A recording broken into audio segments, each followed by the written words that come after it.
আসসালামু আলাইকুম রহমতুল্লাহ। কেমন আছেন আপনারা? আশা করি অনেক ভালো আছেন। আমিও মন আল্লাহ পাকের রহমতে অনেক ভালো আছি, আলহামদুলিল্লাহ।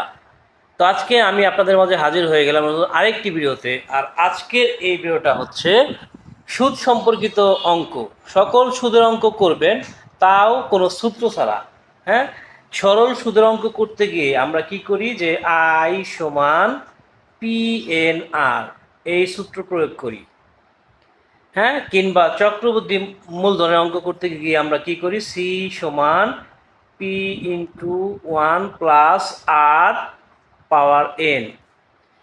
তো এইরকম কোনো সূত্রই আপনার লাগবে না, এগুলো আজকে থেকে বাদ দিয়ে দেন।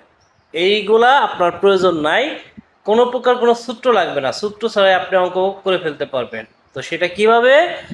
খুবই শর্টকাট হইতে পারবেন, প্রশ্ন দেখা মাত্রই আপনি উত্তর করে ফেলতে পারবেন। যারা আমাদের ইউটিউব চ্যানেল রাফি বিদ্যাঘর এখনও সাবস্ক্রাইব করেননি, দ্রুত সাবস্ক্রাইব করে নেন, কারণ এই ধরনের ভিডিও এই চ্যানেলে প্রতিনিয়ত কিন্তু আপলোড হচ্ছে। ওকে ওকে, চলে যাচ্ছি মূল আলোচনায়। ওকে, তো দেখুন যে এখানে বলা হচ্ছে যে শতকরা বার্ষিক 4 টাকা হার সুদে 850 টাকার 5 বছরের সুদ কত? তাহলে এখানে চাইছে কি? এখানে চাইছে সুদ। সুদ বের করতে হবে আপনাকে। আচ্ছা, এখন দেখেন কোনো প্রকার সূত্র ছাড়া কিভাবে করবো। এখানে কি বলা হয়েছে? শতকরা বার্ষিক 4 টাকা, তার মানে 4-এর নিচে 100। 100 কোথা থেকে পাইলাম? কারণ শতকরা মানে কি 100, তাই না? আচ্ছা, এরপর আমরা গুণ দিয়ে দিব। গুণ দিয়ে দেওয়ার পরে এখন মূলধন আছে কত? 850, এটাও দিয়ে দিব। তারপরে বছর আছে কত? 5, এটাও আমরা গুণ দিয়ে দিব। এখন যদি আপনি এটাকে ক্যালকুলেশন করেন, কাটাকাটি করেন একটু, তাহলে যে মানটা চলে আসবে, হ্যাঁ, তাহলে সেটাই হচ্ছে কি ওই সুদ। ঠিক আছে? আচ্ছা, এখানে আমরা কাটাকাটি করি। 0 0 কাটলাম। আচ্ছা, এখানে 4কে 2 দিয়ে কাটা যায়, 2 দুগুণে 4। আচ্ছা, আবার 10কে 2 দিয়ে কাটলে হয় 5। আর 5 দিয়ে যদি 85কে কাটেন আপনি, তাহলে এখানে কত হয়? এখানে 5 85-র মধ্যে কাটলে এখানে হবে 17। হ্যাঁ, 17। তো এখানে কাটাকাটি করার পর অবশিষ্ট রইল কি? 17 রইল। এখানে 17, এখানে 5 রইল, আর এখানে 2 রইল। তো এখন এগুলো যদি আপনি ক্যালকুলেশন করেন, 17 × 34, 34 গুণ 5, 17 × 34, 34 গুণ 5, 34 আর 5 গুণ করে নেব আমরা। 34 গুণ 5। আচ্ছা, 4 5 20, 0 হাতে এসে 2, 3 5 15, আর 2 হয়েছে 17, 170। তো সুদ কত বেরোলো? 170। দেখেন এখানে কোনো সূত্র কিন্তু প্রয়োগ করা হয় নাই। আচ্ছা, এই গেল টাইপ 1, সুদ বের করে দিলাম। হ্যাঁ, আচ্ছা, এরপরে যেটা আছে সেটা হচ্ছে কি,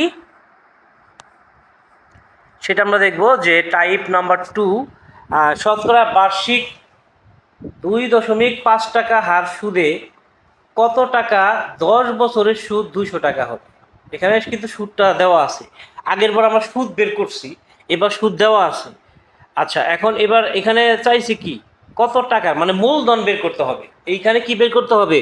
এইখানে আপনাকে মূলধন বের করতে হবে। তো আগের মতো আমরা এখানে শতকরা কত আছে? 2.5, তো 2.5, 2.5-এর নিচে 100 বসাই দেবো যেহেতু শতকরা রয়েছে। এরপরে গুণ দেব, তারপর কত? বছর কত? 10 সমান 200, অর্থাৎ সুদটাকে আমরা আলাদা রাখবো। আচ্ছা, এখন আমরা কি করব? কাটাকাটি করব। 0 0 কাটাকাটি করলাম। আচ্ছা, এখন আর কোনো কিছু কাটাকাটি যায় না। ঠিক আছে? এখন কি করব যে এখানে 2.5 সমান 200, আর এই এখানে এখানে 10 আড়াআড়ি গুণ করলে কত হবে? কত হবে এখানে? 2000। তো এখানে 2000 হইল। এখন এই 2000কে যদি আপনি 2.5 দিয়ে ভাগ করে দেন, অর্থাৎ এই 2000 ভাগ 2.5, তাহলে কত হবে? এখানে ফল দাঁড়াবে 800। তাহলে এখানে মূলধন কত? মূলধন কত বের হলো? 800 টাকা। 800 টাকা, এটা হচ্ছে কি মূলধন। তো এখানে দেখেন কোনো প্রকার কোনো সূত্র ব্যবহার করা ছাড়াই কিন্তু আপনি অঙ্ক করে ফেলতে পারতেছেন। ঠিক আছে, ওকে। আচ্ছা, এরপরে আমরা যাব টাইপ নাম্বার 3-এ। টাইপ নাম্বার 3 হচ্ছে শতকরা বার্ষিক 6 টাকা। এবার 6 টাকা হার সুদে এবার বছর চাইতেছে যে কত বছরে, এবার বছর চাইতেছে কিন্তু 450 টাকা সুদ আসলে এত টাকা হবে। তো এই অঙ্কটা আমরা করব কোনো প্রকার কোনো সূত্র ব্যবহার করা ছাড়া। হ্যাঁ, এখানে যেহেতু সুদ আসল দেওয়া রয়েছে, মূলধন 450 আর সুদ আসল 558, তো এই দুটো আমরা প্রথমত বিয়োগ করে নেব। তো এখানে বিয়োগ করে নেই, তো 558 থেকে আপনার 450 বাদ দিয়ে দেন। 450 যদি বাদ দেন তাহলে এখানে কত থাকে? 8 0 108, তাহলে এখানে 108 থাকলো।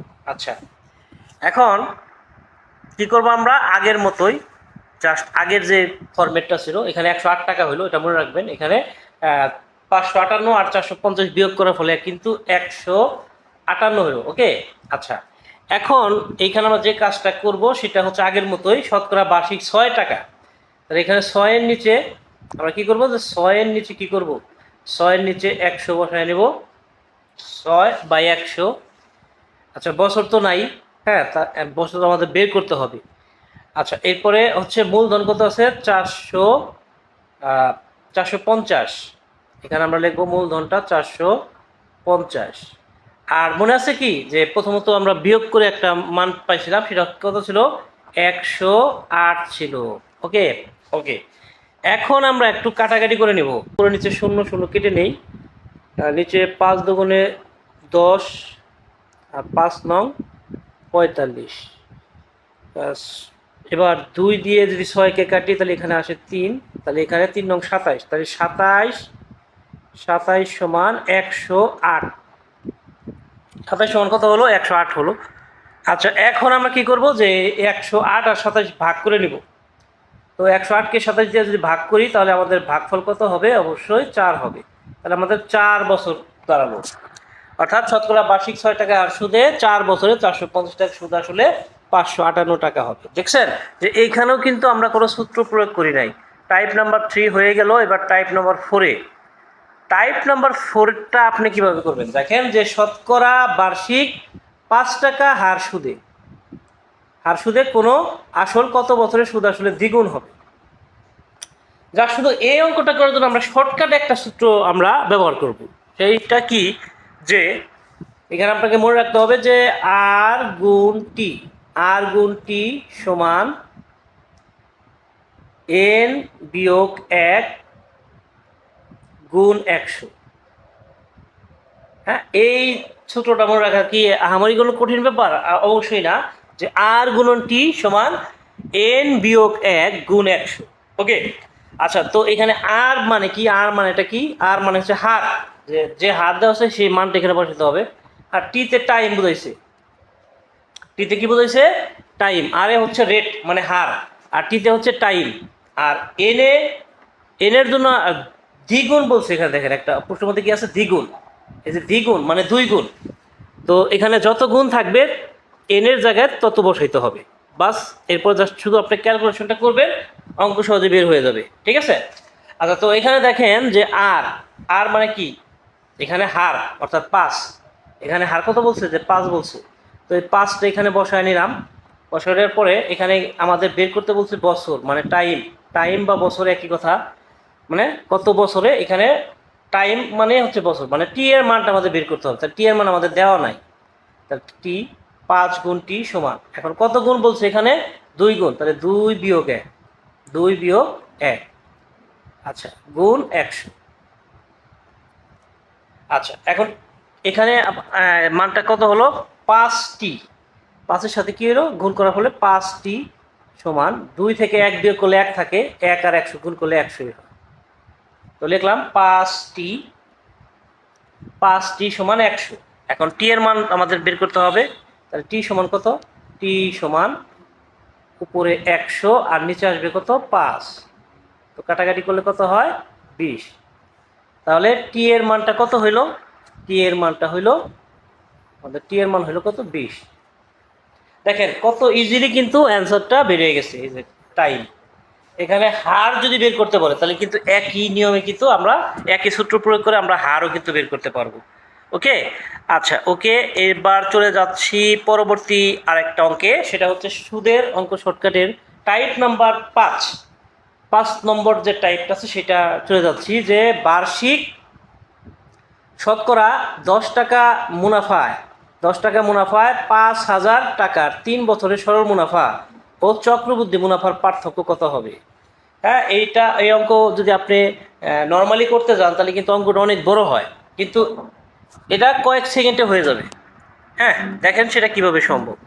এখানে শুরুতে আপনাকে সরল মুনাফাটা আগে বের করতে হবে, অর্থাৎ এখানে বার্ষিক শতকরা 10 টাকা, তাহলে এখানে 10-এর নিচে কত হবে? 10-এর নিচে 100 হইল, 10-এর নিচে 100 হয়েছে, ঠিক আছে ওকে। আচ্ছা, এরপরে মূলধন কত দেওয়া আছে? মূলধন দেওয়া আছে 5,000, মূলধন 5,000, আর বছর কত? 3 বছর হচ্ছে 3। ওকে, এখন কাটাকাটি করে নিব আমরা উপরে নিচে, 0 0 0 0।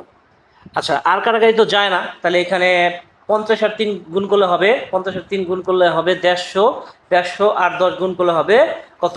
1500 হবে এখানে। তাহলে এটা আপনি মনে রাখেন যে এটা আপনার সরল মুনাফা কত দাঁড়ালো? 1500 টাকা সরল মুনাফা বের হলো। এখন আমাদের বলছে যে সরল মুনাফা ও চক্রবৃদ্ধি মুনাফার পার্থক্য কত হবে? তাহলে প্রথমত আমরা সরল মুনাফা বের করছি, এবার তো আমাদের চক্রবৃদ্ধি মুনাফা আমাদের বের করতে হবে, তারপর সেটা পার্থক্য মানে বিয়োগ করতে হবে। আচ্ছা, এখন আমরা চক্রবৃদ্ধি মুনাফাটা আমরা বের করে নেব একইভাবে আমরা। আচ্ছা, এটা আমরা মুছে দিই। এখানে আপনি মনে রাখেন যে সরল মুনাফা কত বের হয়েছে? 1500 টাকা, এটা জাস্ট মনে রাখেন, আমার মনে থাকবে ইনশাল্লাহ। তো আমাদের সরল মুনাফা বেরিয়েছে 1500 টাকা। এখন চক্রবৃদ্ধি মুনাফা বের করব। চক্রবৃদ্ধি মুনাফা বের করার জন্য যত পার্সেন্টেজ থাকবে, পার্সেন্টেজটা যত থাকবে, এখানে 10 আছে, এর সাথে আরো 100 যোগ করে নেবেন, তাহলে কত হলো? 110। আর নিচে এখন কি দিয়ে দেবো? 100 দিয়ে দিব। এবার আমাদের দেখতে হবে বছর আছে কয়টা? বছর আছে 3টে। এখানে যত বছর থাকবে ততগুলা এই যে মানটা আমরা লিখলাম 110/100, যেহেতু এটা 3 বছর আছে, এইটা আমাদের টোটালি 3 বার লিখতে হবে। তো এখানে আমরা লিখবো 110/100 গুণ 110/100।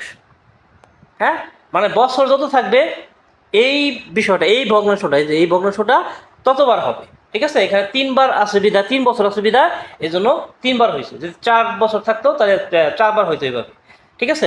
আচ্ছা, এখন আমাদের দেখতে হবে, আমাদের এর সাথে আরেকটা জিনিস দেখতে হবে। এখানে আমাদের মূলধন কত ছিল? মূলধন ছিল 5,000, মূলধন ছিল 5,000। এখন এটা আপনার কাটাকাটি করে নেন, 0 0, এরপরে এইখানে 0 0, তারপরে এখানে 0 0। আচ্ছা, এরপরে আরো কাটাকাটি যাবে, এখানে 0 0 0 0 0 0। ওকে, আচ্ছা, এখন এইখানে আমাদের কত মান দাঁড়াইলো? এখানে এখন আপনাদের কি করতে হবে? গুণ করতে হবে আমাদের।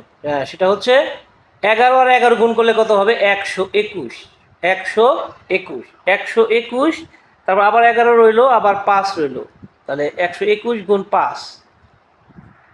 হ্যাঁ, এখন এটা টোটালি আমরা গুণ করি, গুণ করলে কত হয়? 5 একে 5, 5 দুগুণে 5 একে 5, ও সরি 121, 5 11 55 হইল। আচ্ছা, 121 আর 55 হইল। হ্যাঁ, কীভাবে হলো? যে 11 আর 11, তাহলে কত হলো? 121, 11 আর 11 121, আবার এখানে 11 থাকলো, এখানে 11 থাকলো, আবার এইখানে থাকলো 5, তাহলে এখানে 55 হলো। এই দুইটা এখন আমাদের গুণ করতে হবে। তো এই দুইটা গুণ করলে আমাদের হবে 1655, 1655 ডাইরেক্ট মানটা বসে দিলাম। হ্যাঁ, 121 আর এই 55 যদি গুণ করেন তাহলে কত হয়? 1655। এখন এই 1655 থেকে আমাদের কি করতে হবে? আমরা প্রথমে একটা মান পাইছিলাম, কত মান পাইছিলাম মনে আছে কি? সরল মুনাফা পাইছিলাম 1500।